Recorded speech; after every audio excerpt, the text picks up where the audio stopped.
things happen, how to create. There's a lot of talk about creating your life and creating what you want and that sort of thing.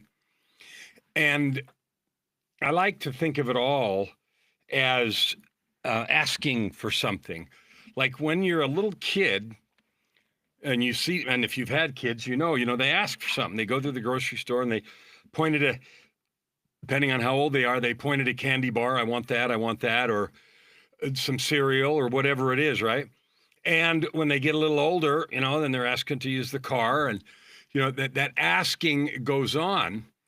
And that's easy to understand. That is a verbal request. It goes out from your mouth and your vocal cords. But I want to broaden the idea of asking way bigger. And here's what I want you to think about. Every breath you take, you're asking for something. Now, if I breathe, I'm asking to keep my body healthy. But I want to think about in your mind, when you're wishing for something, I wish this would happen. I wish that would happen. I want to be done working today. I want to make more money. I want to be happier. I want to. And you're thinking all this, and that is a request. It's a weak, wimpy, not very powerful request. So think of the kid. If the little kid's just walking through the store and just looks at a candy bar and thinks about it, there is a request there. It's unspoken and it's energetic, but it probably doesn't get much action. So if they get verbal and they make some noise and say, I want that candy bar, then the parent decides yes or no, usually probably no, because maybe they ask for that all the time and there's too many or something. I don't know. Maybe yes, whatever. But the power of the ask depends on how you ask.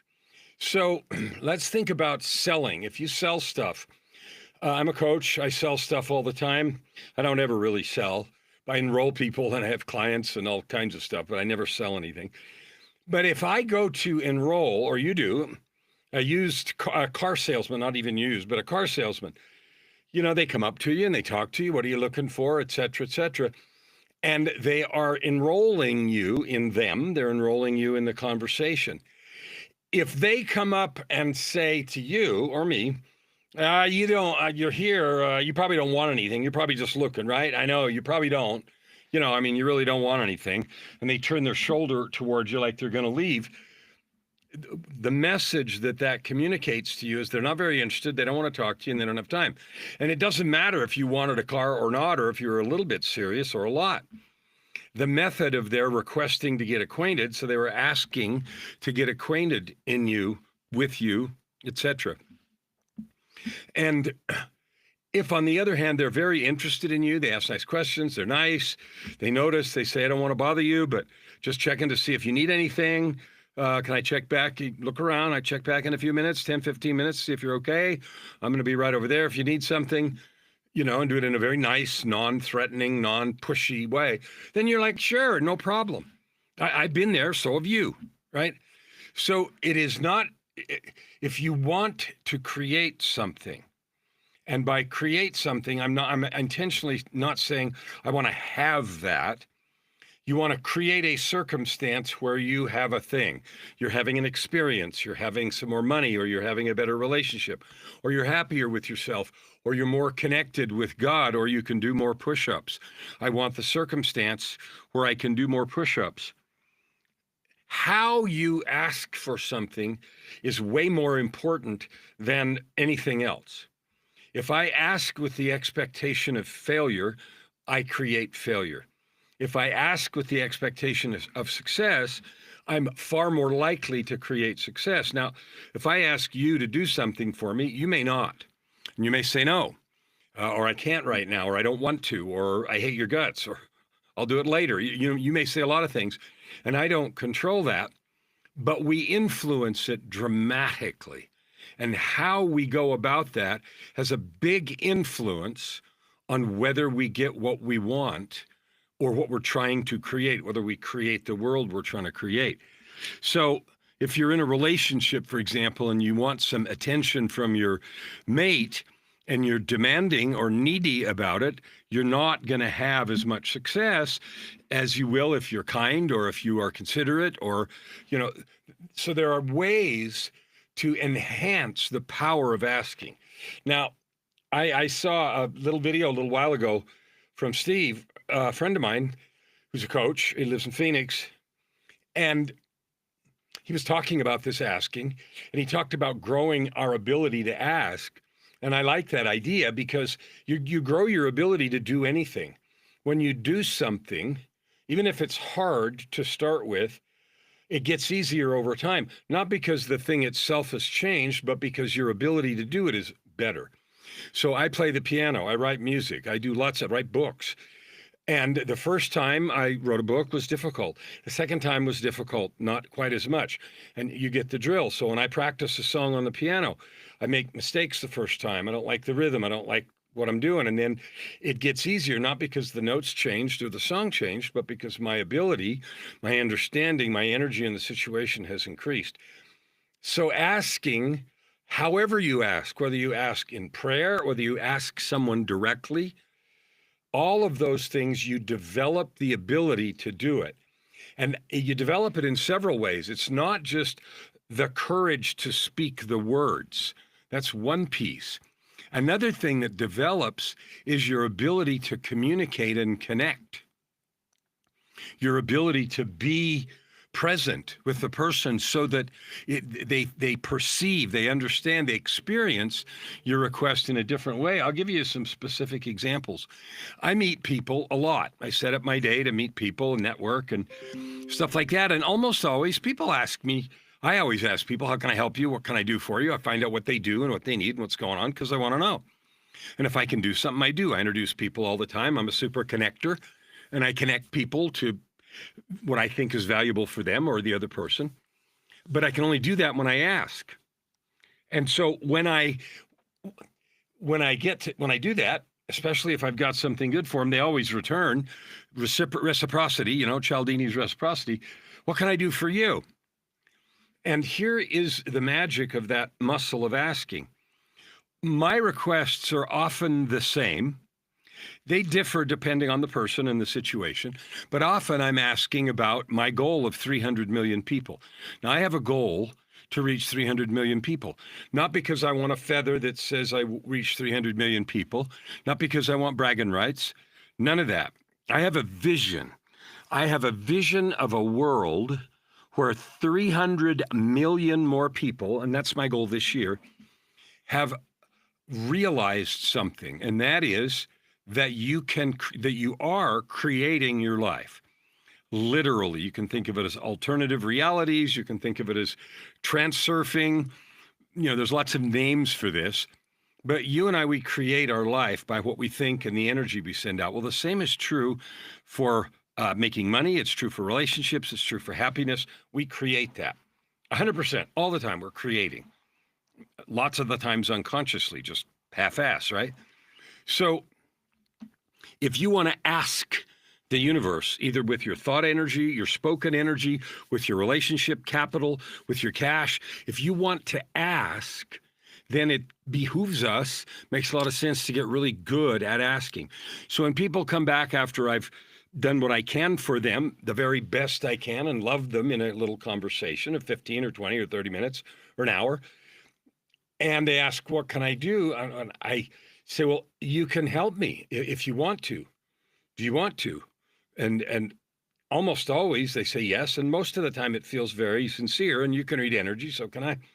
And then I say, well, the most important thing for me right now is to help get me in front of, or get my message, or not my message, but to reach 300 million people. And I talk about my podcast, and I talk about my LA Talk radio show, and I talk about books and programs that I have to help people with messages. So by that time, I know if they've got a message, if they're busy, if they've got a purpose-driven life, and I ask them about that. And so I'll invite them to be on one of my shows, or ask them if that interests them, if they want help with their message and that sort of thing. Or I'll ask them, well, I'd love it. Will you be willing to share my podcast or one of my shows with someone as a friend for them, to love them and lift them and bless them? And so they ask about it and so forth. And what happens is because we've created the safe and powerful space, they almost always say yes, but they say it with a conviction and power that I know it's true, and I make it easy because I give them a link and so forth. Now, I'll give you an example. I just went and got my hair cut about 2 hours ago, and the barber was a young fellow. He must have been in his late 20s. And he asked me as we went along, making talk, what I did. And I told him I was a coach and I'm an author and a podcaster. And a podcaster, click. Because right now, in the last several months, 12 months, the podcast universe is exploding, right? We had the big thing in the United States with Joe Rogan and podcasts, and they're just sort of exploding, influencers everywhere. So when I said podcaster, he, what's your podcast about? And he dove in lots and lots of questions, and I told him, and right there in the middle of the haircut, he stopped, he got it on the phone, looked it up. It's called Your Ultimate Life. And so he made sure I spelled it right. He showed me, and of course it was me on the cover, and he said, is that you, right? And I said, yeah. So he subscribed right then. He said, all right, well, I'm subscribed to that. I love that. And, and it was because he asked. And I asked if he would share it and spread it, and he was excited. I'm listening. I need that. And I was talking about how we create our lives in self-creation. So the title of this little live stream, I said, Create Joy, Create Money. And that's because we have this idea that creating life and happiness is separate than creating money, and they're stacked right on top of each other. There's lots of grumpy ways to create money. There's lots of stressful ways to create money, and there's really fun and joyful and easy ways to create money. Well, I like easy and joyful. I do stressful or difficult things too, hard work, physical work and stuff, more earlier in my life than now. But there are easy and joyful ways, and you know why? Money is just follows value.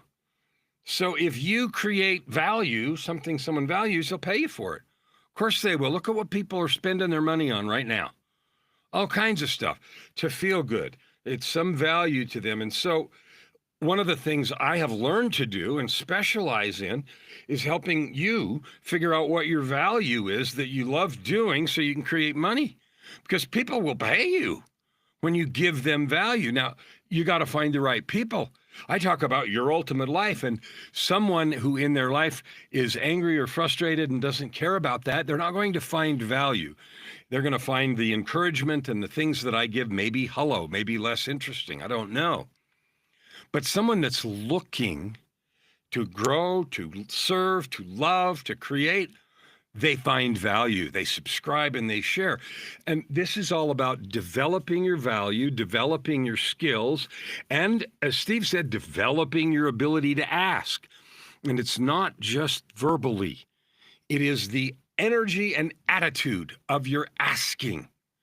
Are you asking in love? Are you asking for yourself? I need, I want. Or is it in the spirit of service and giving? Yes, I need a pallet of canned beans. Why? Because I'm serving some food over here for these people. Well, that's a completely different message. So create. You're already creating. This is an invitation to create joy, to create cash. It's unbelievable how much money is laying around for you and for me to just pick up and have. You can have all you want, but you do have to go pick it up. So I invite you, create on purpose, develop your asking practice, your asking muscle, and your asking energy. Like I saw in that thing earlier today. And remember, every breath you take, you're asking.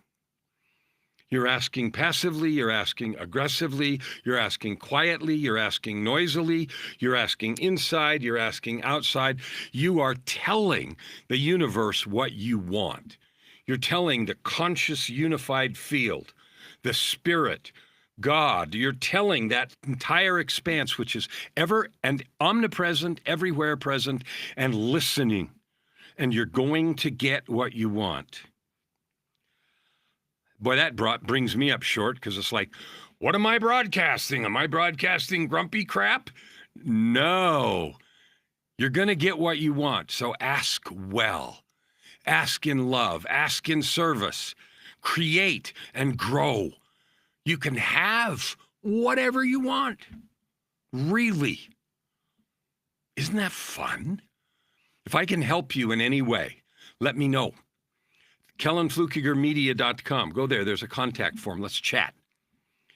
I am committed to reaching 300 million people with a message of purpose, prosperity, power. It's time we quit settling. Addiction to mediocrity is just burying us alive and eating our creativity and joy. Why would we settle for that? No more settling. You are destined for awesomeness. Let's grab it. We'll see you tomorrow.